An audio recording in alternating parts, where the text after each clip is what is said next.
కీర్తన గ్రంథము ద్వితీయ స్కందము అంటే కీర్తనలో 150 అధ్యాయాలు, మొత్తము 5 భాగాలు, 5 పార్ట్స్, 5 వాల్యూమ్స్గా ఉన్నాయి. అయితే ఈ 5 వాల్యూమ్స్లో కూడా 73 కీర్తనలు దావీదు రాస్తే, కొన్ని సొలొమోను, మోషే, అటు తర్వాత యెషై, తర్వాత ఇంకొంతమంది హేమాను, ఏతాను, ఇంకొంతమంది కీర్తనలు రాయడం జరిగింది. అట్లానే కొరహు కుమారులు కూడా ఉన్నారు. ఆసాపు కీర్తనలు కూడా ఇందులో మనకు కనబడుతూ ఉన్నాయి. 51వ అధ్యాయము మరి బెత్షెబతో పాపం చేసి ఉరాయాని చంపించిన కీర్తన 51వ అధ్యాయంలో మనం చూస్తూ ఉన్నాం. మరి 52వ అధ్యాయము వెనక్కి వెళ్ళినట్టుగా మనం ఇక్కడ చూడవచ్చు. వెనక్కి అంటే కాలంలో వెనక్కి వెళ్ళటం, ఏమండి, టైంలో వెనక్కి వెళ్ళటం. ఎందుకంటే మరలా దావీదు ఇంకా సింహాసనం మీద కూర్చోక మునుపు, ఇంకా సౌలు బతుకుండగానే ఆ రోజుల్లోకి మనం మరలా వెనక్కి వెళ్తూ ఉన్నాము. అయితే గమనించండి, దావీదు రాసిన ప్రతి కీర్తన కూడా ఇవి సిట్యువేషనల్ కీర్తనలు. ప్రతి కీర్తన కూడా ఒక సందర్భంలోనే ఆయన రాయటం జరిగింది. ఏ కీర్తన కూడా ఆయన అసందర్భంగా రాయలేదు. ప్రతి కీర్తన కూడా సందర్భంలోనే రాసింది. ఈ 52వ అధ్యాయము ఈ కీర్తన పైన మొదటి భాగం మనం ఇంట్రడక్షన్లో చూస్తే ప్రధాన గాయకునికి అనే మాట కనిపిస్తూ ఉంది. గమనించండి, చాలాసార్లు మీకు జ్ఞాపకం చేశాను నేను. ప్రధాన గాయకునికి అంటే ఆథర్ ఆఫ్ మ్యూజిక్ మొదలుపెట్టింది ఎవరు అంటే దేవునికే, ప్రభువునికే అన్న మాటను సూచిస్తున్నది. అయితే ఇక్కడ సందర్భం కనుక చూస్తే, ఏదోమీయుడైన దోయాగు సౌలు వద్దకు వచ్చి దావీదు అహీమెలెకు ఇంటికి వచ్చి ఉన్నాడని అతనితో చెప్పినప్పుడు దావీదు రచించిన దైవధ్యానము. మొదటి సమూయేలు 21వ అధ్యాయము 22వ అధ్యాయంలో ఈ యొక్క కీర్తన యొక్క సందర్భము మనకు కనిపిస్తుంది. దావీదు అభిషేకించబడ్డాడు. సౌలు దగ్గర నుంచి దేవుని ఆత్మ విడిచిపెట్టి వెళ్ళిపోయింది.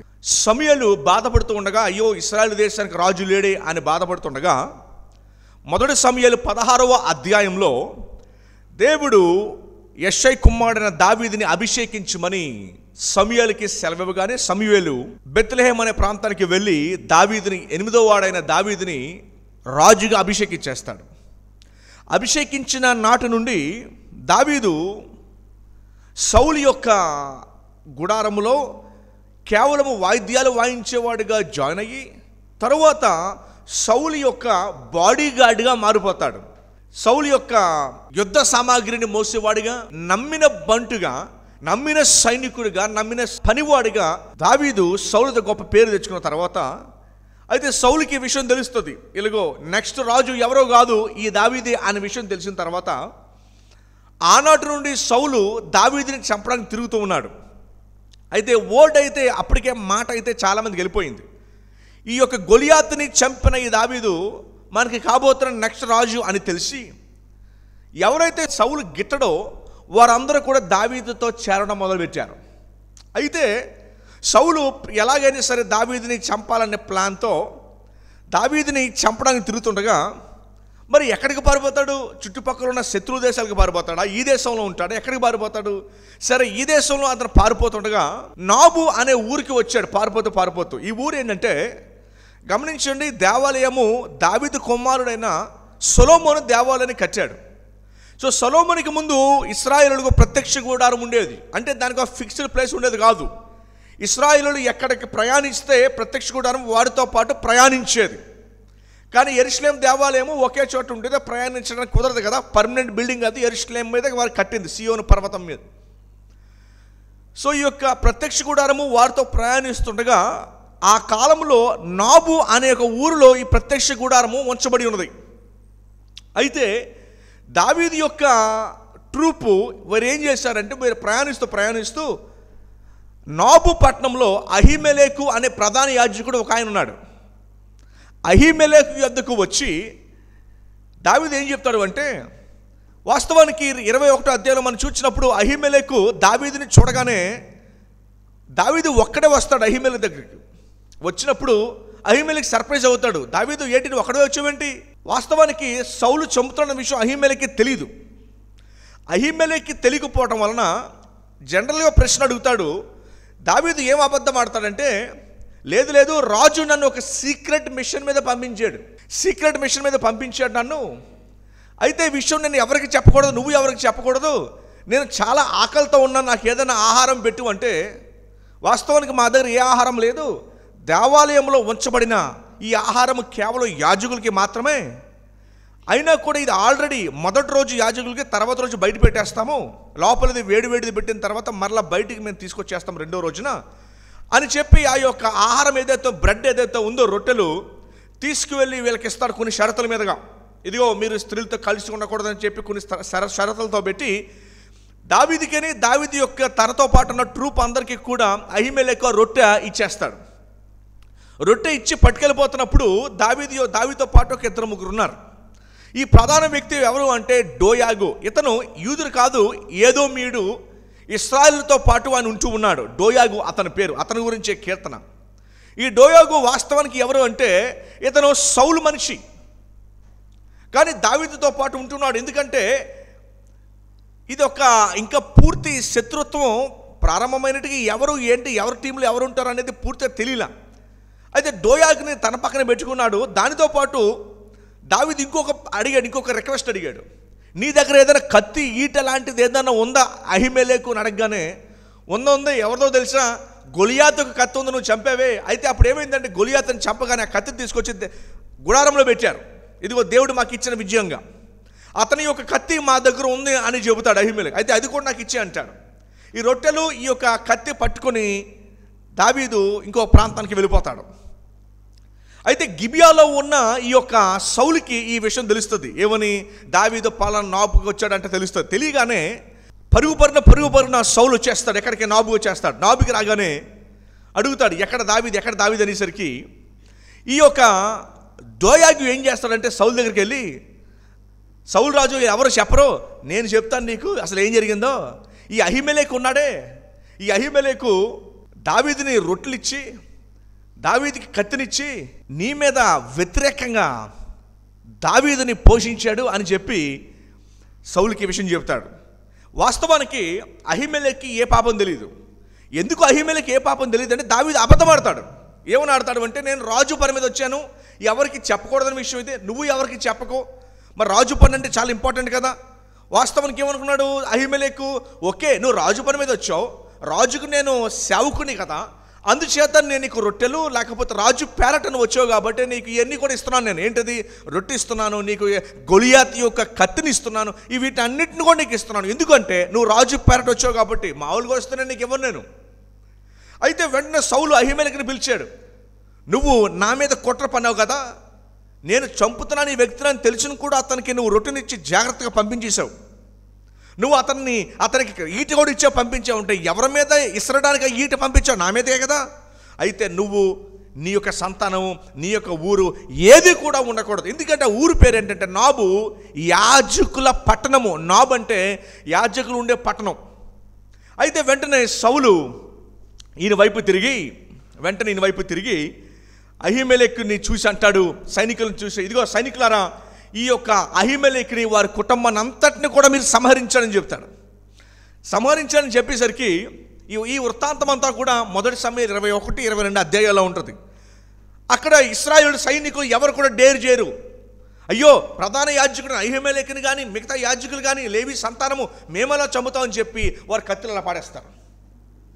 కత్తులు పాడేయగానే డోయాగు రెడీగా ఉంటాడు. అలాగా నాకు అవకాశం ఇస్తారేమో అని చెప్పి రెడీగా ఉండగానే, బట్ డోయాకి భయం ఏముంది, ఆయన ఏదో మీడు కదా, అతను యూదుడు కాదు. అతను వెంటనే సౌలు నేను చేస్తాను ఊర్లో పెడుతుంటే సౌలు ఓకే నువ్వు వెళ్ళి వారిని సంహరించి అంటే, ఆ రోజు ప్రధాన యాజకుడితో పాటు 85 మంది యాజకుల్ని చంపివేసి వారికి ఆడబిడ్డలను, తర్వాత పిల్లలను, పశువులను సహితం పూర్తిగా వారిని పెకలించేస్తాడు. పూర్తిగా హీ విల్ ప్లక్ ఎవ్రీబడి, ఆ యొక్క ఊరిని మొత్తం నాశనం చేసేస్తాడు. అయితే సౌలుకి ఒక నమ్మిన బంటుగా, వాస్తవానికి సౌలు యొక్క ఆస్తికి ఇతను మేనేజర్గా ఉండేవాడు. అతనికి ఉన్న ఎడ్లకి, గొర్రెలకి, వాటన్నిటికి కూడా మేనేజర్గా ఉండేవాడు ఎవరు, ఈ డోయాగు. అయితే డోయాగు ఏం పన్నాడు అంటే, రైట్ టైం కొరకు వెయిట్ చేసి, ఈ సమాచారం అంతా తెలిసినప్పటికీ కూడా ఈ రైట్ టైం కోసం వెయిట్ చేసి ఏం చేస్తారంటే సౌలుకి సమాచారాన్ని ఇచ్చి చంపించి, సౌలు దగ్గర నుంచి ధనాన్ని ఆశించి, పేరుని ఆశించి, లేకపోతే పదవిని ఆశించి, సౌలు దగ్గర వీటన్నిటిని ఆశించి ఈ ఇన్ఫర్మేషన్ అంతటికి సౌలు ఇస్తానే సౌలు అంటాడు, నువ్వు నాకు ఎంతో నమ్మకస్తుడు, you are a very good నమ్మకస్తుడు, వెరీ గుడ్ ఫ్రెండ్, లేకపోతే నువ్వు సౌలు భక్తుడివి అన్నట్టుగా సౌలు మాట్లాడతాడు. అయితే ఈ యొక్క అహీమెలెకు యొక్క మనవడు ఒక ఆయన ఉంటాడు, అబియాతార్ అని. ఈయన ఎలాగైనా సరే పారిపోయి వెంటనే దావీదు దగ్గరికి వెళ్ళి దావీదుకి సమాచారాన్ని ఇస్తాడు. ఇదిగో నీతో పాటు వచ్చిన ఈ డోయాగు ఎంత పని చేశాడు చూడు, ఈ ప్రధాన యాజకుడిని మా తాతగారిని మిగతా వాళ్ళందరినీ కూడా అతను సంహరించేశాడు అని చెప్పి సమాచారాన్ని ఇవ్వగానే దావీదు అంటాడు, ఐఎమ్ వెరీ సారీ, ఎందుకంటే నేను ఆ రోజు ఉండగానే నాకు తెలుసు ఈ యొక్క డోయాగు ఖచ్చితంగా ఈ విషయాన్ని సౌలుకి తెలియజేస్తాడు, ఏదో రోజు మీ మీదకి ఈ యొక్క మరణం వస్తుంది నాకు తెలుసు, నేను వెరీ సారీ అని చెప్పి అబియాతార్ మనవడు ఎవరికి అహిమెలెక్కి బాధపడి అంటాడు, ఇక మీద నుంచి మళ్ళీ నీ ఊరు వెళ్తే నేను చంపవేస్తారు, నాతోని పాటు ఉండు, నువ్వు సేఫ్టీ దొరుకుతుంది, ఇక్కడే నీకు క్షేమం దొరుకుతుంది, నాతో పాటు ఉండని చెప్పి అబియాతార్ని అతని దగ్గర వెంట పెట్టుకుని ఆ సందర్భంలో ఈ యొక్క డోయాగి యొక్క జీవితాన్ని తన యొక్క భయంకరమైన ఈవిల్ మైండ్ని ఆలోచిస్తూ కాంటెంప్లేట్ చేస్తూ ధ్యానిస్తూ రాసిన కీర్తన ఈ 9 వచనాలు అన్నమాట. ఓకేనండి. సో ఇది దీని సందర్భం, 52 అధ్యాయము యొక్క సందర్భం ఇది. ఏమండి? సో అంచేత ఈ యొక్క సందర్భం మనకు అర్థమైతే దావీదు ఇందులో ఏం రాస్తున్నాడో మనకు అర్థమవుతుంది. ఇందాక కూడా మీకు జ్ఞాపకం చేశాను, ప్రతి కీర్తనకి కూడా సందర్భం ఉంటుంది. అందుకనే స్టార్టింగ్లో ఏం రాశారో చూడండి, ఏదోమీయుడైన డోయాగు సౌలు వద్దకు వచ్చి దావీదు అహీమెలెకు ఇంటికి వచ్చి ఉన్నాడని అతనితో చెప్పినప్పుడు దావీదు రచించిన దైవ ధ్యానము అనే ఎందుకు వాడాడు అంటే, దైవ అంటే దేవుడు చేసిన కార్యాలు, దేవుడు చేయబోయే కార్యాలు, దైవ ధ్యానము అంటే దేవుడు చేయబోయే కార్యాల గురించి మాట్లాడుతున్నాడు. ఇక్కడ డోయాగి యొక్క ఈవిల్ మైండ్ని, ఈవిల్ జీవితాన్ని డబ్బు కొరకు పదవి కొరకు ఆశించి ఎలాగైతే దావీదుని మోసం చేస్తాడో, అహిమెలెకుని చంపించడానికి కుట్ర పని ఎలాగైతే చేస్తాడో, ఈ యొక్క మైండ్ గురించి ఈ కీర్తన డోయాగ్ గురించే. కానీ డోయాగి యొక్క మనసు ఎటువంటిది, అతని మాటలకి కారణం అతని యొక్క మైండ్, అతని మాటలకి కారణం అతని లైఫ్, మాటలకి కారణము అతని యొక్క అతని హార్ట్ ఎటువంటిదో, ఎట్లాంటి ఈవిల్ వంటిదో. నువ్వు కత్తి పట్టని యాజకులను నువ్వు చంపివేశావు, పని నువ్వేమి గొప్పవాడువేం కావు నువ్వు. అది కూడా సౌలు యొక్క సైనికులతో పాటు వారి యొక్క అండదండలతో. ఎందుకంటే నువ్వు చంపడానికి వెళ్ళినప్పుడు వాళ్ళు ఎప్పుడు కత్తి పట్ల, నువ్వు పెద్ద గొప్పడు అనుకుంటున్నావు, నువ్వు ఎలాంటోడో తెలుసా, ఎన్నడూ కత్తి పట్టినాడు నువ్వు చంపుతావా? వాస్తవానికి జస్ట్ వార్ అనే కాన్సెప్ట్ ఉంటుంది. జస్ట్ వార్ అనే కాన్సెప్ట్లో మరి నీ మీద దాడి చేయని వారి మీద నువ్వు ఇన్నోసెంట్ పీపుల్ మీద దాడి చేయకూడదు. అలాంటిది నువ్వు ఇన్నోసెంట్ పీపుల్ మీద నువ్వు దాడి చేసావు, దేవుడు చూస్తూ ఊరుకుంటాడు అనుకుంటున్నావా? ఊరుకోడని ఒక ప్రొఫెటికల్గా 8-9 వచనాల్లో, మరి ముఖ్యంగా 6-7 వచనాల్లో నీ మీద రాబోయే శ్రమను గురించి ఆయన మాట్లాడతాడు. అయితే ఈ కీర్తన ఇచ్చే హోప్, నిరీక్షణ, విశ్వాసాలకు ఇచ్చే నిరీక్షణ ఏంటంటే, మరి ఆయన అన్నీ చూస్తూ ఉన్నాడు, ఆయన ప్రజలకు తోడే ఉన్నాడు. అయితే అహిమెలెకు యాజకుల యొక్క మరణము జరిగినప్పటికీ కూడా వారు అంతిమంగా నాతో పాటు ఉంటారు కనుక వారు పోగొట్టుకున్నది ఏమీ లేదు, కానీ నీకు మాత్రం భయంకరమైన శిక్ష రాబోతోంది. నువ్వు ఎలాగైతే పిగిలించావో అలాగే దేవుడు నిన్ను కూడా పిగిలించబోతున్నాడు. అందుకని 5వ వచనంలో కనుక మీరు గమనిస్తే డోయాగి యొక్క ఫ్యూచర్ని ప్రిడిక్ట్ చేస్తాడు ఎవరు? దావీదు. అందుకనే ఇక్కడ ఇలా జరిగింది అని కాదు, కానీ ఇలా దేవుడికి చేయబోతున్నాడు అన్న భాషలో రాశాడు. 5వ వచనం చూస్తే, కావున దేవుడు సదాకాలం నిన్ను ఏం చేస్తారంట, సదాకాలం అంటే నీ సంతానాన్ని నిన్ను అనగొడతాడు. నువ్వు ఇప్పుడు పదవులు డబ్బుని ఆశించి ఎలాగైతే నా మీద తప్పుడు సమాచారం ఇచ్చావో, 2వ వచనం స్టార్టింగ్లో ఏమన్నాడు చూడండి, మోసము చేయువాడా, నాతో పాటు ఉండి నువ్వు సౌలుకి పనిచేసావు, అంత మాత్రమే కాదు నన్ను మోసం చేస్తే ఓకే, 85 యాజకులను అహిమెలెకును తప్పుడు సమాచారాన్ని ఇచ్చి వారు నాకు సహాయం చేశారు, కానీ సౌలు మీద కుట్ర పన్నట్టుగా అహిమెలెకు యాజకుల్ని వీళ్ళందరినీ కూడా నువ్వు చంపివేశావు. అంటే నువ్వు ఎట్లాంటి, నీ మాటలు మాత్రమే చెడ్డవి కాదు, నీ హృదయము చెడ్డది అని అతని గురించి మాట్లాడుతూ 5వ వచనంలో అంటాడు, నిన్ను పట్టుకొని ఆయన నీ గుడారంలో నుండి నిన్ను పెళ్ళగించును అనే మాట హీబ్రూ పదానికి ఏమిచ్చాడంటే చాలా వైలెంట్ డెత్ అనే పదాన్ని ఇస్తూ, పెళ్ళగించును అంటే చూడండి, ఇప్పుడు ఒక ఏదైనా చెట్టుని జేసీబీ వచ్చి కింద నుంచి పిగిలించేస్తుంటే ఇంకా దానికి రూట్స్ ఉండవు, ఇంకా అంతిమంగా అది చనిపోవడానికే, ఎండిపోయి చనిపోవడానికే, అది మరలా దేనికి కూడా పనికిరాదు. అందుకని తర్వాత లైన్లో అంటాడు, సజీవుల దేశంలో నుండి, అంటే భూమి మీద నుండి, సజీవులు అంటే మనుషులు బ్రతుకుతున్న ఈ యొక్క భూమి మీద నుండి నిన్ను నిర్మూలము చెయ్యును. నాట్ ఎట్ హ్యాపెన్, అది ఇంకా జరలా. ఎందుకు జరలేదు? జస్ట్ ఇప్పుడే కదా అబియాతారు సమాచారాన్ని ఇచ్చింది. ఏమని? ఇదిగో సౌలు ఇలాగ మాకును, మా ఊరికి, మా కుటుంబానికి, మా తాతకి, మా యొక్క తండ్రులకు ఇలా చేస్తాడని చెప్పి అప్పుడే సమాచారం ఇవ్వగానే ఒక ఈవిల్ మైండ్, దయచేసి గమనించండి, అన్యులలో దేవుణ్ణి నమ్ముకొని చూడండి, వాస్తవానికి ఈ మైండ్ సౌలు యొక్క సైనికులకు లేదు. వారు అన్నారు, మేమైతే ఈ యొక్క ప్రధాన యాజకుల్ని మేమైతే టచ్ చేయము. కానీ ఈయన వాలంటీర్ చేశాడు. ఎవరు? ఏదో మీడైన దోయాగు వాలంటీర్ చేశాడు. దేనికి వాలంటీర్ చేశాడు? వారిని చంపడానికి వాలంటీర్ చేసి, ఎస్ నేను చంపుతానని చెప్పి వారిని చంపివేయడానికి వాలంటీర్గా చేసి వారిని చంపివేశాడు. అయితే మరి ఈ యొక్క కీర్తన మనకి ఏ పాఠం నేర్పిస్తూ ఉంది అంటే, ఈ వీళ్ళు మాటలకి వెనకాల ఈవిల్ మైండ్ ఉంటుంది. అయితే ప్రస్తుతము లోకం గురించి అనేక విషయాలు ఇక్కడ మాట్లాడుతున్నాడు. ఎందుకంటే ఈయన డబ్బుని, ధనాన్ని, పదముని ఆశించి ఎలాగైనా వాటిని సంపాదించడానికి ఏ మార్గంలోనైనా చేయొచ్చు. It is okay. ఈవిల్ మార్గాలు, తప్పుడు మార్గాలు, టు కట్ కార్నర్స్ అని అంటారు ఇంగ్లీష్లో పదం. ఏమండి, ఎలాంటి పనులను చేసి అలా చేయకపోతే మనం బ్రతకలేమండి, మనం చేయలేమండి, వ్యాపారం జరగదండి అని చెప్పి చాలామంది మాట్లాడుతూ ఉంటారు. ఎలాగైనా సరే తప్పుడు మార్గాలు వెళ్ళినా నిజాయితీగా ఉంటే ఇప్పుడు బ్రతకలేమండి, నిజాయితీగా ఉంటే ఇప్పుడు చేయలేమండి అని చెబుతూ ఉంటారు. దయచేసి గమనించండి, చార్లెస్ స్పర్జన్ అనే వ్యక్తి ఇంగ్లీష్లో ఈ రీతిగా రాశాడు. ఏమని రాశాడంటే, వి ఆఫెన్, చాలా సందర్భాల్లో ఆర్ డ్రాన్ టు ఈవిల్ అంట. చాలా సందర్భాల్లో మనం దేనికి డ్రాన్ అవుతాం, దేనికి పిలువబడతాం, దేనికి ఎడవబడతాం అంటే చాలా సందర్భాల్లో ఈవిల్కి, లేకపోతే అబద్ధాల లయింగ్కి మనము లాగబడతామంట. ఎందుకు అంటే వి ఫెయిల్. ఏ విషయంలో అంటే వి ఫెయిల్ అయ్యాము. ఎందులో అంటే to trust that God can work through goodness and truth. అది నమ్మడం మనం మానివేసాము. దేవుడు నీతి ద్వారా, గుడ్నెస్ ద్వారా, మంచితనం ద్వారా, లేకపోతే సత్యము ద్వారా దేవుడు మనల్ని ముందుకు తీసుకువెళ్ళగలడు అని నమ్మడం మానివేసి, చూసారా నా చుట్టుపక్కల ఉన్న సమాజం ఎలాగుంది అంటే ఈవిల్, అబద్ధాలు చెబుతూ, మోసం చేస్తూ వారు పనులు చేసుకుంటూ ఉన్నారు. మరి ఈ సమాజంలో బ్రతకాలి అంటే ఖచ్చితంగా నేను కూడా అలానే ఉండాలి, నేను కూడా లేకపోతే ఈ సమాజంలో బ్రతకలేమండి అని చాలామంది మరి బైబిల్ పట్టుకున్న సో కాల్డ్ క్రిస్టియన్స్ ఈ మాట అంటూ ఉంటారు. అలా కనుక లేకపోతే నేను బ్రతకలేనండి. అయితే దయచేసి గమనించండి, చాలామంది ఫెయిల్ టు ట్రస్ట్. ఎందులో అంటే దేవుడు పని చేయగలడు, సత్యముతోనూ నీతిగా ఉన్నా కూడా నీకు పని చేయగలన్న విషయాన్ని దే ఫెయిల్ టు ట్రస్ట్. ఎవరిలో? దేవునిలో దే ఫెయిల్ టు ట్రస్ట్ అనే మాటని ఆయన జ్ఞాపకం చేస్తున్నాడు. ఆయన ఇంకేమన్నాడంటే, వి లై టు అవర్ సెల్ఫ్స్, మనం అబద్ధం ఆడుకుంటామంట.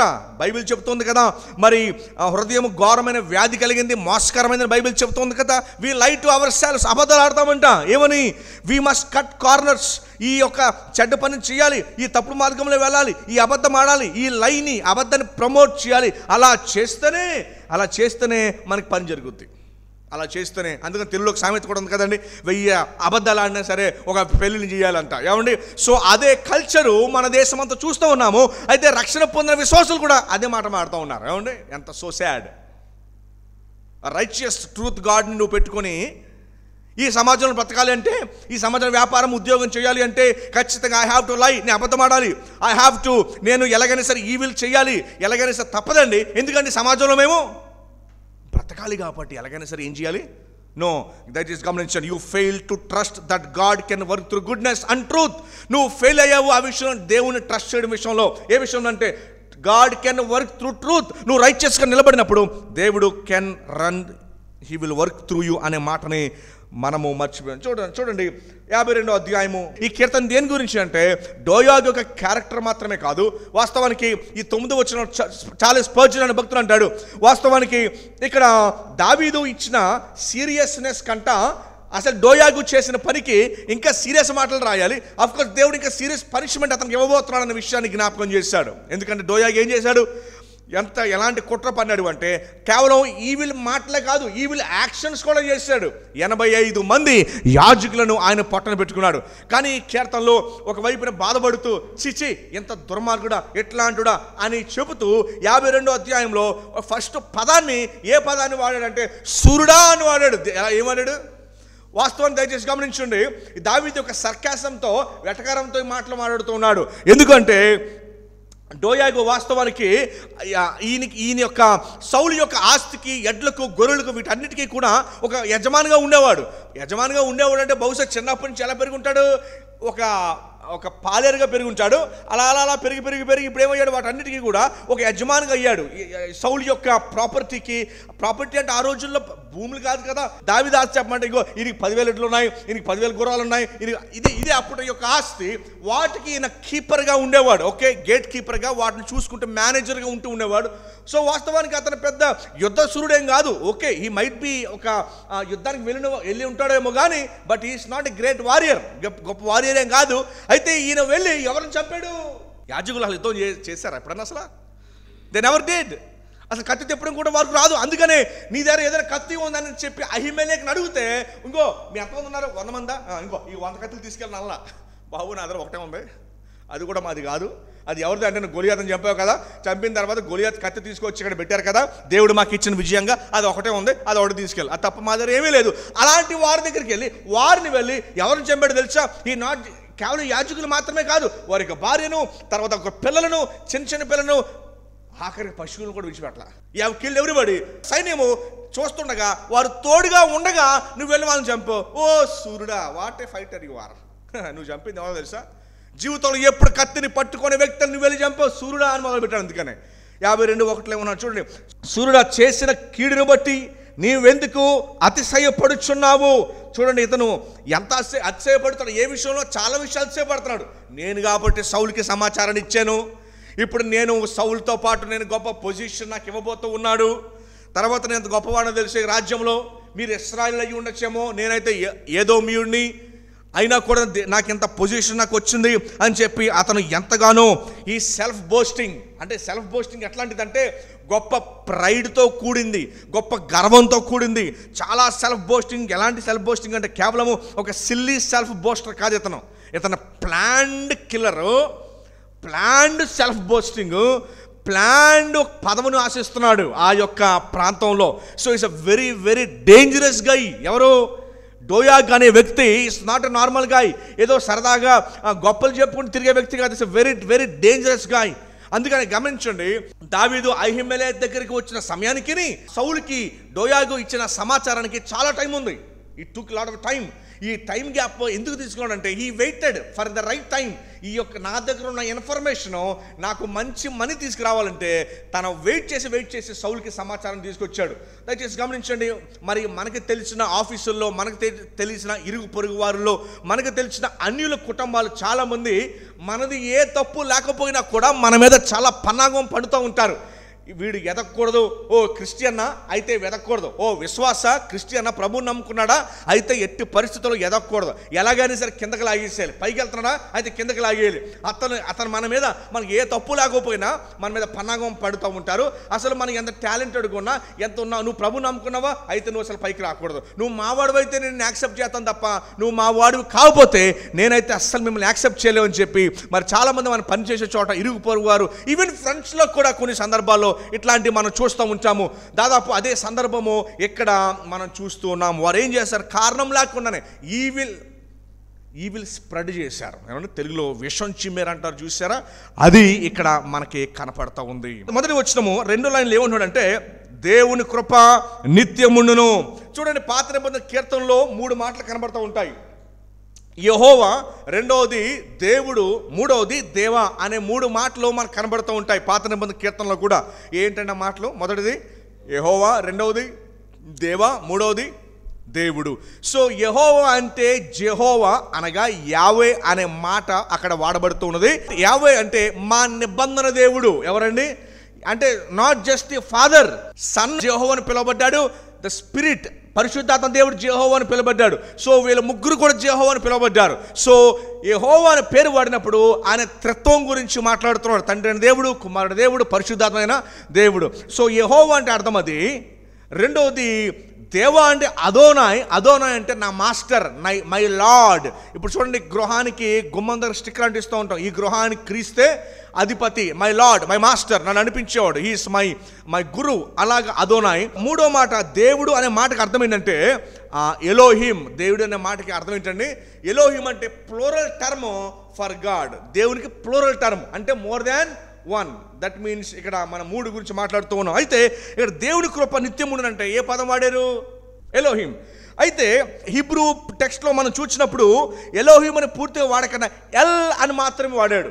ఎల్ అనే మాటకి వాడడానికి గల కారణం ఏంటంటే the mighty one, the mighty warrior, the mighty God, the creator. ఆయన యొక్క గొప్పతనాన్ని ఎలోహిం అనే పదం వాడబడలే, ఇక్కడ ఎల్ అని వాడాడు. ఎల్ అని వాడడానికి గల కారణం ఏంటంటే ఇదిగో ఈయన నిన్ను చూశాడు, నిన్ను వదలడు అని చెప్తున్నాడు. he saw and he will not leave. పగ తీర్చుకుంటే మన వంతు కాదు, పగ తీర్చుకుంటే దేవుని వంతు. ఆయన తీర్చుకుంటాడు ఒకరోజు ఖచ్చితంగా. మనం తీర్చుకోవడం తప్పు, ఆయన తీర్చుకుంటాడు. ఎందుకంటే ఆయన రైచియస్ గాడ్ కనుక. ఇక్కడ దేవుడు కృప నిత్యముండును. ఆయన కృప నిత్యం ఉందంటే ఈవిల్ని నిత్యము విడిచిపెట్టడు. Will not go unpunished. Evil నిత్యము నడుస్తూ ఉండదు. ఎందుకు నడుస్తూ ఉండదు అంటే ఆయన కృప నడవాలి అంటే ఈవిల్ నడవడానికి వీల్లేదు. ఓకే, సో ఈవిల్ నడవడానికి వీల్లేదు. Your punishment is near, your punishment is very near. ఎందుకు అంటే కృప నిత్యం ఉంటుంది అంటే ఈవిల్ నిత్యం ఉండడానికి అవకాశం లేదు. దాన్ని ఇమ్మీడియట్గా దేవుడు పనిష్ చేయబోతున్నాడు. చూడండి 2వ వచనంలో ఏమంటున్నాడు, మోసము చేయవాడా నాతో పాటు ఉండి నువ్వు ఎవరికి సమాచారాన్ని ఇచ్చావు? నువ్వు సౌలుకి రైట్ సమాచారాన్ని కూడా ఇవ్వలా, నువ్వు రాంగ్ సమాచారాన్ని ఇచ్చావు. ఏమని? ఇదిగో ఈ అహీమెలెకు దావీదుకి సహాయం చేసి నిన్ను చంపడానికి సహాయం చేశాడని చెప్పి ఈవిల్ ఇన్ఫర్మేషన్ ఇచ్చాడు. వాస్తవానికి అహీమెలెకు అంటాడు ఎవరితో? సౌలుతో, రాజా ఐ యామ్ యువర్ సర్వెంట్, నేను యొక్క పనివాడిని. సార్ నేను మీకెందుకు నేను అన్యాయం చేస్తాను? వాస్తవానికి నేను చెప్తున్నాను, ఆ విషయం నాకేమీ తెలీదు, నేనేం తప్పు చేయలే, నేను నీ మీద నేను ఎందుకు పన్నాను? యు ఆర్ మై కింగ్, నువ్వు రాజు కదా, నేను ఎందుకో పని చేస్తానంటే నువ్వు మాట్లాడకు, నువ్వు నా శత్రువు, నాకు ఆ విషయం తెలుసు. ప్లీడ్ చేశాడు అహీమెలెకు. ఎవరితో? సౌలుతో ప్లీడ్ చేశాడు. ఎంత ప్లీడ్ చేసినప్పటికీ కూడా Saul did not agree. Saul చివరికి ఏం చేశాడంటే అహీమెలెకుని చంపించాడు. అందుకే అంటున్నాడు మోసము చేయువాడా. అందుకని వాడిన పదం ఏంటి? మోసం. అన్యులు చేసే పని ఏంటో తెలుసండి, దేవుడు నమ్మని విశ్వాసుల వైపు తిరిగి వారు చేసే పని తెలుసా? మోసం చేస్తారు. ఏమండి, మనం ఒక్కసారి ఏం మాట్లాడుకోకపోయినా కావాలని తిడతారు. మన వారికి ఏం మోసం అన్యాయం చేయకపోయినప్పటికీ కూడా మనల్ని ఎలాగైనా సరే హింసించడానికి, ఇబ్బంది పెట్టడానికి ఏదోటి చేస్తూ ఉంటారు. మనకు అనిపిస్తూ ఉంటుంది, నేను ఏం అన్యాయం చేశాను, నీకు ఏ తప్పు చేశాను, నేను ఏమన్నాను నేను, అయినప్పటికీ కూడా నువ్వు ఎందుకు నా మీదకి వచ్చావంటే నువ్వు ప్రభువుని నమ్ముకున్నావు కనుక నీ మీదకి నేను శ్రమ తీసుకొస్తున్నాను. అది కారణం. నువ్వు వచ్చి నాలో కలిసిపోయావు అనుకో, నాతో కలిసిపోయావు అనుకో, నేను యాక్సెప్ట్ చేస్తాను, నేనేం అనను. నువ్వు ప్రభువుని నమ్ముకున్నావుగా, అందుకనే నీవు అంటే నాకు గెట్టదు, అందుకని నేను కిందకి లాడగానే ప్రయత్నిస్తూ ఉన్నాను. అందుకే అంటున్నాడు మోసం చేయువాడా. ఈ కీర్తన మనకి ఏం హోప్ ఇవ్వాలంటే దేవుని కృప నిత్యముండును. అంటే నీ మీద వచ్చే ఈ శత్రువులు, వారి మాటలు, వారి ప్లానింగ్ ఏదైతే ఉన్నాయో ఇవి ఏవి కూడా నిత్యం ఉండవో. దే విల్ బి పనిష్డ్ అనే మాటలు జ్ఞాపకం చేసుకోవాలి. ఈ కీర్తన ఆ యొక్క ఈవిల్ మీద మాట్లాడు. Not just on evil man. Doeg evil మ్యానే, డౌట్ ఏం లేదు. అతని మీద కన్నా ఆ యొక్క విశ్వాసుల మీదకి వచ్చే ఆ యొక్క స్థితిగతుల గురించి ఇక్కడ దావీదు రాస్తూ ఉంటున్నాడు. మోసము చేయువాడా, నీ మాటలు ఎటువంటి అంటే వాడిగల మంగళ కత్తి వలె నీ నాలుక నాశనమును ఉద్దేశించున్నది. నీ నాలుక దేన్ని ఉద్దేశిస్తుందంటే వాడిగల ఈ యొక్క కత్తి జనరల్గా మనం దేనికి వాడతాము?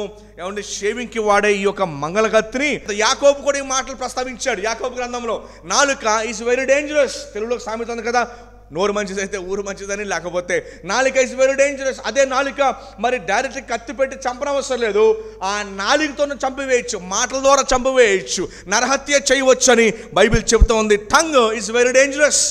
ఈవిల్ వర్క్స్ కోసం వాడితే, ఏమండి, tongue is very dangerous. Evil కొరకు దాన్ని వాడితే టంగ్ యొక్క డేంజరస్ గురించి ఆయన చాలా చెప్తూ ఉన్నాడు.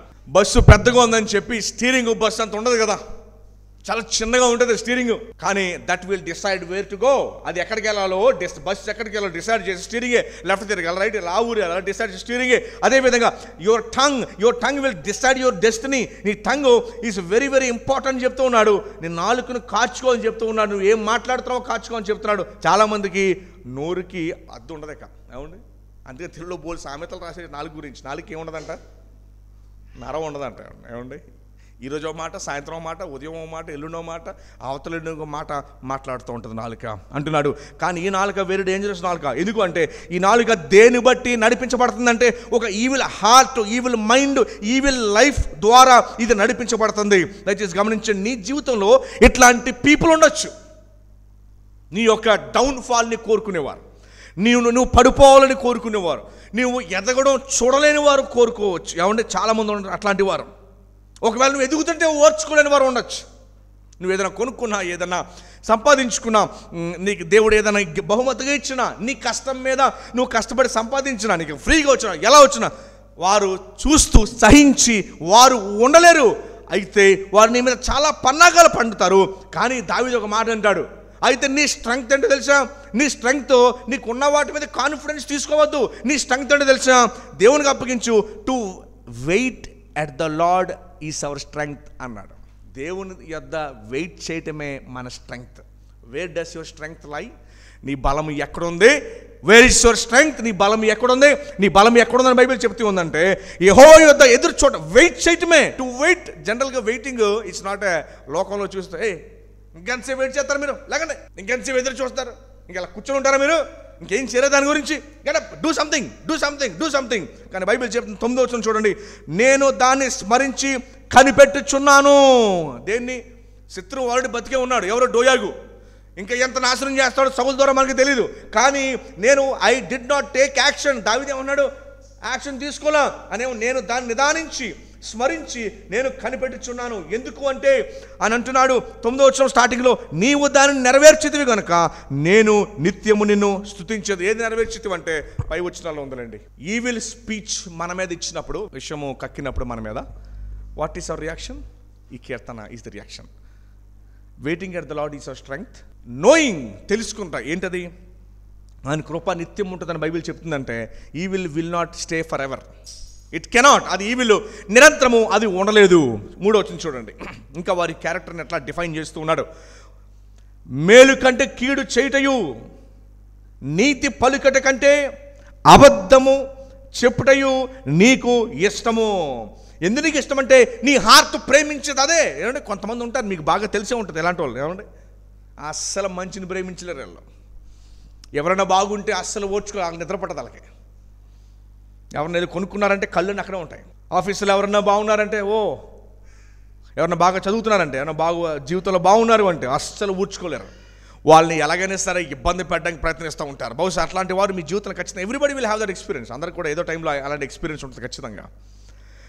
4వ వచనం, కపటమైన నాలుక గలవాడా, అధిక నాశనకరములైన మాటలే నీకు ఇష్టము. ప్రజలు దేని వినటానికి ఇష్టపడతారండి?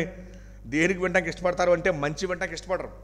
ఎవరి గురించి అని చెడ్డ మాటలు చెప్పడానికి కూర్చొని పక్కన చెప్తా ఉంటే భలే వింటారు. అవునా, నిజమా, ఇంకేం చేశారండి, ఏం చేశాడు తెలుసా నీకు, ఏం చేసి చెప్పు, నువ్వు చెప్పడం మధ్యలో ఆపే, చెప్తే చెప్పు, పూర్తిగా చెప్పు, సగం సేపు ఆపకం. అదే మంచి చెప్పావనుకో అతని వ్యక్తి గురించి, అరే బాబు ఎంతసేపు చెప్తా వాడి గురించి ఆపే, నేను వెళ్ళలేకపోతున్నాను నేను, ఏదో మంచి చెప్తే. అదే కనుక పక్కడి గురించి ఏదో ఒక చెడు చెప్తా ఉంటుంటే, ఇంకో ఇలా చేశాడంట, ఇదిగో ఇలా జరిగిందంటే తెలుసా నీకు అని చెప్పగా ఏం జరిగింది ఎంత ఆసక్తి ఉంటుందో. ఏమండి వినేవాళ్ళు చెప్పేవాళ్ళు కూడా, ఏమండి ఎవరైతే అంత ఆసక్తిగా వింటున్నారో వాళ్ళ ఇంట్రెస్ట్ కూడా అంటే వాళ్ళు కూడా చెప్పేవాళ్ళే. వాళ్ళేమో పుణ్యాత్ములేం కాదు వాళ్ళు. They to have that interest. ఏదో టైంలో వాళ్ళు కూడా ఇదే విషయాన్ని పాస్ ఆన్ చేయడానికి చాలా ఇంట్రెస్ట్. బహుశా డోయాగ్ లాంటి క్యారెక్టర్ మనలో ఉంటే మనం వర్షిప్ చేయడానికి పనికిరాం మనం. ఏమండి బికాస్ దట్ క్యారెక్టర్ దేవుడు ఇష్టపడడు దాన్ని. అట్లాంటి క్యారెక్టర్తో అట్లాంటి హార్ట్తో మనం ఉంటే God will not accept our worship. అది మనకి మంచిది కాదు. అండ్ మనము పనిష్మెంట్కి దగ్గర ఉన్నట్టు మనం. That's not safe. ఏమండి వింటం మంచిది కాదు, చెప్పడం అసలు మంచిది కాదు. 5వ వచనము పనిష్మెంట్. 4 పదాల్లో మరి ఇట్లాంటి ఈవిల్ పీపుల్కి వచ్చే పనిష్మెంట్ గురించి మాట్లాడుతున్నాడు. ఎందుకంటే ఇలాంటి ఈవిల్ పీపుల్ దేని గురించి ఆశిస్తారంటే మరి వారు లోకంలో గొప్ప ఫైనాన్షియల్ ఎయిమ్ కొరకు వారు చూస్తాం, మేము బాగుండాలి, మేము డబ్బు సంపాదించాలి, దాని గురించి వాళ్ళు ఆలోచిస్తూ ఉంటారు. అట్లాంటి వారి పరిస్థితి ఏంటి చూడండి 5వ వచనంలో, కావున నువ్వు ఇట్లా ఉన్నావు గనుక దేవుడు సదాకాలము నిన్ను అనగగొట్టును. ఫస్ట్ మాట, నిన్ను అనగొడతాడు, నిన్ను పట్టుకుంటాడు. రెండవది, ఆయన నీ గుడారంలో నుండి నిన్ను పెకిలించును. మూడవది, పెకిలిస్తాడు. 4వది, సజీవుల దేశంలో నుండి నిన్ను నిర్మూలన చేస్తాడు. 4 మాటల్లో దేవునికి పనిష్మెంట్ని చెప్తున్నాడు. ఫస్ట్ నిన్ను ఆరోగ్యపరంగా ఫైనాన్షియల్గా నిన్ను అనగొడతాడు. రెండవది, నువ్వు చేసే పనులన్నింటినీ పట్టుకుంటాడు. మూడవది, నీ గుడారములో నుంచి నిన్ను నీ యొక్క ఉన్న స్థానంలో నుంచి నీ ఉద్యోగము, నీ వ్యాపారము, నీ ఇంట్లో, నీ పరిసరాలు, నీ కుటుంబంలో నుంచి నీ పెళ్ళగిస్తాడు. 4వది, నిన్ను చంపివేస్తాడు. చూసారా ఎంత సీరియస్గా మాట్లాడుతున్నాడో? దీని అర్థం ఏంటంటే మీ మీద ఈవిల్ పనుల వారి మీద మీరు you don't have to take revenge. మీరు వారి మీద రెవెంజ్ తీసుకునే అవసరంలా. 5వ వచనం మాట్లాడుతూ ఉంది, దేవుడు 4 చేస్తాడంట. వారికి అనగొడతాడు, వారిని పట్టుకుంటాడు, విడిచిపెట్టడు. ఏమండి దేవుడు ఇంకా చూడలేదు ఏంటి అని మనం ఏం కంగారు పడక్కర్లేదు. ఏమండి పాత రోజుల్లో బెరలు కొట్టేతూ, దేవా ఇంకా రాలేదా, నువ్వు ఇంకా చూడలేదా, ఇప్పుడు వస్తావు నువ్వు అని చెప్పి పాటలు పాడేవారు. సో 5వ వచనం దేవుడు ఆన్సర్ ఇస్తున్నాడు. నేను వారిని అనగొడతాను, పట్టుకుంటాను, పెకిలిస్తాను, చివరికి ఏం చేస్తాను, నిర్మూలం చేస్తాను. అంటే వారు భూమి మీద లేకుండా నేను వారిని నిర్మూలం చేస్తాను. ఈ 5వ వచనం వారి మీద రాబోయే పనిష్మెంట్ గురించి మాట్లాడుతూ, దావీదు 6వ వచనం నుంచి మనం ఏం చూస్తామంటే నీతిమంతుల యొక్క రియాక్షన్ చూడండి. ఇప్పుడు ఇది చూసిన తర్వాత వాళ్ళు ఎట్లా రియాక్ట్ అవుతారో 2 రియాక్షన్స్ ఉన్నాయి అక్కడ. ఒకటి, వారికి తగిలిన దెబ్బ, క్లాసులో ఏదో ఒక స్టూడెంట్ని కొట్టగానే క్లాస్ అంతా ఏమైపోద్ది, సెట్ అయిపోద్ది. ఏమండి, క్లాస్ అంతా ఏమైపోద్ది, సెట్ అయిపోతుంది. అదొకటి ఉంటుంది. పక్కన కూర్చున్నవాడు మంచి గుడ్ స్టూడెంట్ ఎవడాడు, అన్నిట్లో ఫస్ట్ ఉంటాడు, దేనికని చెప్పడానికి వాడు నవ్వేసుకుంటూ ఉంటాడు, నేను బాగా కొట్టాడు నిన్ను, ఏమండి గుడ్ స్టూడెంట్. ఈ 2 క్యారెక్టర్స్ మనం చూస్తాం ఈ వచనాల్లో. ఆ 2 క్యారెక్టర్స్ ఇక్కడ మనం చూస్తాం. చూడండి 5వ వచనం 6వ వచనంలో అంటున్నాడు నీతిమంతుల రియాక్షన్ ఇది. వారి రియాక్షన్ ఏంటంటే 6వ వచనంలో, నీతిమంతులు చూచి భయభక్తులు కలిగి, ఈ యొక్క ఈవిల్ని దేవుడు ఇంత దారుణంగా పనిష్ చేయడం చూస్తే నీతిమంతులు ఏమొస్తుంది? అననీయ సెఫరాస్ విషయంలో ఏం జరిగింది? ఇంతకే అమ్మామంటే మేము ఇంతకే అమ్మాం అనగానే, నువ్వు నాతో అబద్ధం ఆడలేదు అన్నాడు పేతురు. ఎవరితో అబద్ధం ఆడుతున్నావు? నువ్వు పరిశుద్ధాత్మ దేవునికి వ్యతిరేకంగా అబద్ధం చెప్పాడు. ఇదిగో నీ భర్తను పాతి పెట్టిన వాళ్ళకి కాళ్ళు ఇంకా మట్టిగా ఉన్న బురదలోకి వచ్చి ఇప్పుడే పాతి పెట్టి ఇంకా కడుక్కోవాలి కాళ్ళు, ఇప్పుడు నిన్ను కూడా పాతి పెడతారు, వెళ్ళిపో అని చెప్పి సెఫరాను కూడా తీసుకెళ్ళిపోయి పాతి పెడతారు. అప్పుడు అక్కడ రాయబడిన మాట ఏంటి తెలుసా? అక్కడ చుట్టుపక్కల వాళ్ళందరికీ కూడా భయంకరమైన భయము వారి మీద కమ్మిందని చెప్తూ ఉన్నాడు. సో ఈ యొక్క ఈవిల్ పీపుల్ యొక్క పనిష్మెంట్ చూచినప్పుడు మనకేమొస్తుంది? మనకేం రావాలో తెలుసా? 2 రియాక్షన్స్ అని చెప్పాను. ఒకటి భయం. 6వ వచనము 7వ వచనం చివరి లైన్లో చూడండి ఏముందో, కానుచు వారిని చూచి నవ్వుదురు అని ఉంది. ఎవరిని చూచి? ఈ లోకంలో మోనార్క్స్ కొంతమంది ఉన్నారు. Lenin, Mussolini, Pol Pot, Stalin, Nero, Hitler, ఇలాంటి వాళ్ళందరూ చనిపోయినప్పుడు ప్రపంచానికి it was a great relief మాత్రమే కాదు, గొప్ప జాయిన్ సంబరాలు చేసుకున్నాం. అమ్మయ్య, ఇంత ఈ టెరెంట్, ఈ మోనార్క్ ఈయన చంపబడ్డాడు, చనిపోయాడని చెప్పి లోకమంతా ఏంటి సంబరాలు చేసుకున్నాయి. అదే రీతిగా మీకు కూడా అదే జరుగుద్ది ఆయన చెప్తూ ఉన్నాడు. 6వ వచనం అన్నాడు, నీతిమంతులు చూచి భయభక్తులు కలిగి ఏం కలుగుతారంట? ఇక్కడ చార్లెస్ స్పర్జన్ స్టేట్మెంట్ ఇచ్చాడండి, వెరీ వెరీ ఇంపార్టెంట్ స్టేట్మెంట్. ఏం స్టేట్మెంట్ ఇచ్చాడంటే ఆయన అంటాడు, వెరీ వెరీ ఇంపార్టెంట్ స్టేట్మెంట్ ఏంటంటే ఇక్కడ నీతిమంతులు చూసి ఏమవుతారంట? భయం అవుతారు. బాగా ఇది వెరీ ఇంపార్టెంట్ స్టేట్మెంట్. ఏమి ఇచ్చాడంటే, ఎందుకు భయభక్తులు నొందుతారు, ఎందుకు నవ్వుతారంటే, వికెడ్ పీపుల్ని, అన్యాయస్తులను, దుర్మార్గులను దేవుడు పనిష్ చేసినప్పుడు 2 రియాక్షన్స్ ఈ కీర్తనలో. ఏంటది? ఒకటేమో వాళ్ళని చూసి భయం, ఇలా సెటరేట్ అయిపోయారు. రెండోది ఏంటంటే, నేను కరెక్ట్గా ఉన్నాను, వీడని ఇప్పటిదాకా నన్ను బాధ పెట్టాడు, ఇప్పుడు దేవుడు వారిని ఏం చేశాడు? పెకలించాడు, పట్టుకున్నాడు, బయటికి పాడేశాడు, చంపివేశాడు అని చెప్పగానే వారు అమ్మయ్యా, అది సంతోషం అంటే నవ్వడం కాదు, righteous joy, as evil deal చేయబడింది అన్న రియాక్షన్ చూచంట స్పర్జన్ ఏమంటాడంటే, ఈ పాఠం ఎవరైతే ఆల్రెడీ తెలుసుకున్నారో, ఈ పాఠం తెలుసుకున్న వాళ్ళంట సంతోషపడి ధనులుగా ఫీల్ అవుతారంటారంట. అమ్మో, ఒకప్పుడు నేను ఈవిల్గా ఉన్నాను, కానీ ఇప్పుడు నేను మారాను, నేను నేర్చుకున్నాను కనుక, దేవునికి ఇలాగ వ్యతిరేకంగా ఉండకూడదు కనుక నేర్చుకున్నాను కనుక వారు చాలా సంతోషంగా ఫీల్ అవుతారంట. అయితే ఎవరైతే ఈ పాఠాన్ని వారిని ఇంకా నేర్చుకోలేదో, దేవుడు నేర్పుతున్నప్పటికీ కూడా అసలు దాన్ని నేర్చుకోకుండా తిరుగుతూ ఉంటారంట, నేర్చుకోకుండా వారు తిరుగుతూ ఉంటారంట. దాని గురించి మనం చాలా చెప్పచ్చు, మన సమయం లేకపోవడం వలన ఈ మాటతో నేను ముగిస్తూ ఉన్నాను. అదేంటంటే స్పర్జన్ పలికిన మాటలు. 6వ వచనం చూడండి, నీతిమంతులు చూచి భయభక్తులు కలిగి. ఇదిగో ఆ నీతిమంతులు ఇచ్చే రియాక్షన్ ఇది మనం ఇవ్వాల్సిన రియాక్షన్, మీరు ఇవ్వాల్సిన రియాక్షన్ మీ వ్యక్తిగత జీవితాల్లో. ఇదిగో దేవుడు తనకు దుర్గముగా ఉంచుకొనక, దేని దుర్గముగా ఉంచుకోడంటే తన ధన వృద్ధి యందు డోయాగు దేన్ని ఆశించాడు? పదం ఆశించాడు. సౌలు దగ్గర నుంచి డబ్బులు ఆశించాడు, తన దగ్గర స్థితిగతులు ఆశించాడు, అది ఆశించాడు, నమ్మిక ఉంచి వాటి మీద నమ్మిక ఉంచాడు.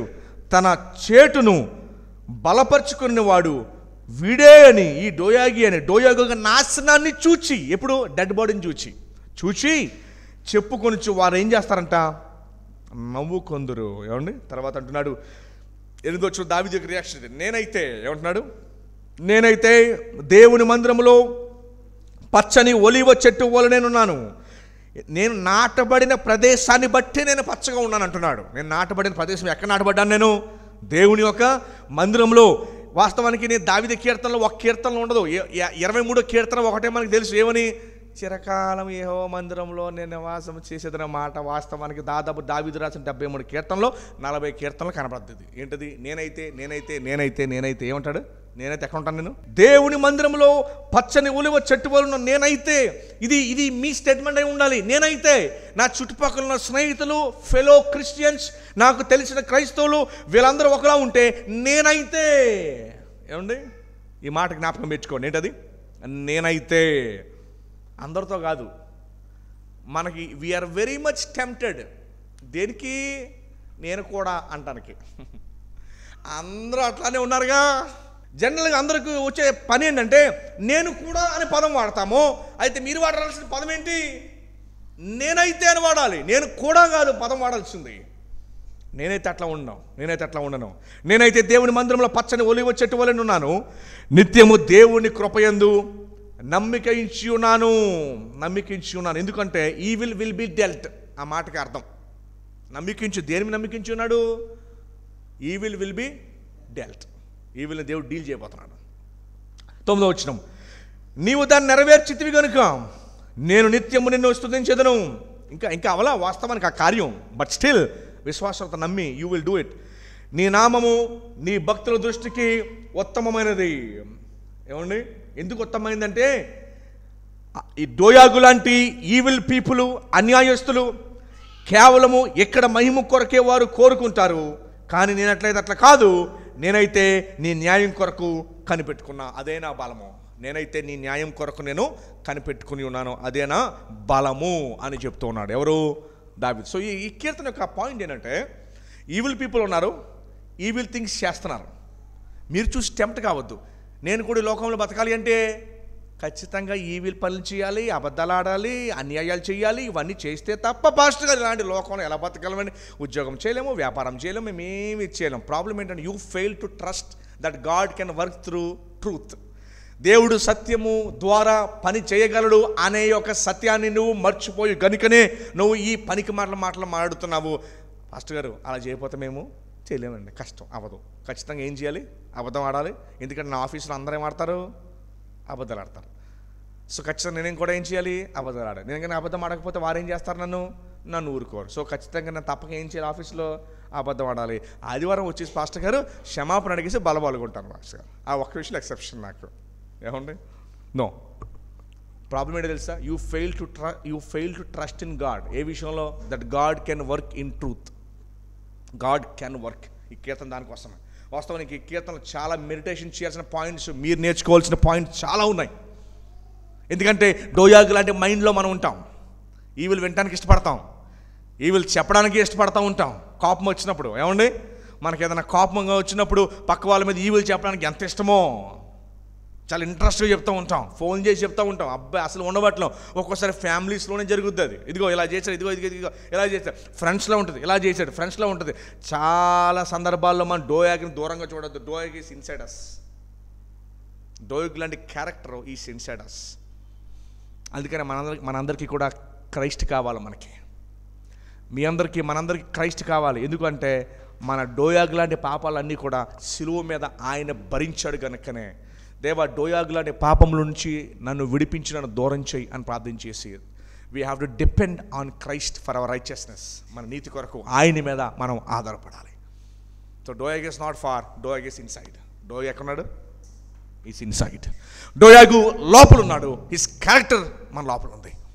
అదే బైబిల్ మన జ్ఞాపకం చేస్తూ ప్రభు మీద డిపెండ్ అయి ఉంది. మన డోయాగ్ లాంటి పాపాలు వాస్తవానికి 5వ వచనం మన గురించి అది. మోర్ దాన్ డోయాగ్ మన గురించి అది. ఏమంటే ఎన్ని సందర్భాలు డోయాగ్లా ప్రవర్తించాం, డోయాగ్లాగా చేసాము.